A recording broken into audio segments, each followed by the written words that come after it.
بسم اللہ الرحمن الرحیم۔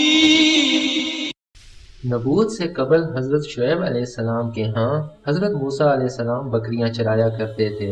ایک دن ایک بکری ریوڑ سے الگ ہو کر کہیں کھو گئی۔ حضرت موسیٰ علیہ السلام جنگل میں اس کے پیچھے تلاش کرتے کرتے بہت دور نکل گئے۔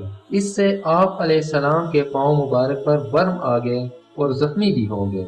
بکری تک ہار کر ایک جگہ کھڑی ہو گئی، تب جا کر کہیں حضرت موسیٰ علیہ السلام کے ہاتھ آئی۔ حضرت موسیٰ علیہ السلام بجائے اس پر غصہ اور زد و خوف کرنے کے اس کی گرد جاڑی اور اس کی پشت اور سر پر ہاتھ پھیرنے لگے، ماں کی ممتا کی طرح اسے پیار کرنے لگے۔ باوجود اس قدر اذیت اور برداشت کرنے کے ذرا برابر بھی اس پر کدورت نہ کیا، بلکہ اس تکلیف کو دیکھ کر موسیٰ علیہ السلام کا دل رقیق ہو گیا اور آنکھوں میں آنسو آ گئے۔ بکری سے کہنے لگے، فرض کیا تجھ کو مجھ پر رحم نہیں آیا، اس لیے تو نے مجھے تکایا اور پریشان کیا، لیکن تجھے اپنے اوپر تو رحم آنا چاہیے تھا۔ میرے پاؤں کے آبلوں اور زخموں پر تجھے رحم نہ آیا، کم از کم تجھے اپنے اوپر رحم کرنا چاہیے تھا۔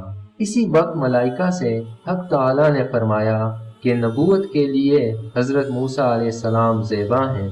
امت کا غم کھانے اور ان کی طرف سے اذاں رسانی کے تحمل کے لیے جس حوصلہ اور جس دل و جگر کی ضرورت ہوتی ہے، وہ خوبی حضرت موسیٰ علیہ السلام میں موجود ہے۔ دوستو، نبوت سے قبل تقریباً کئی انبیاء نے بکریاں چرائیں۔ اس کی یہی حکمت تھی تاکہ بکریاں چرانے میں انبیاء کرام کا صبر اور وقار ظاہر ہو جائے۔ اس واقعے سے ہمیں یہ سبق ملتا ہے کہ مخلوق خدا پر رحم کرنے سے دنیا اور آخرت میں سرفرازی عطا ہوتی ہے۔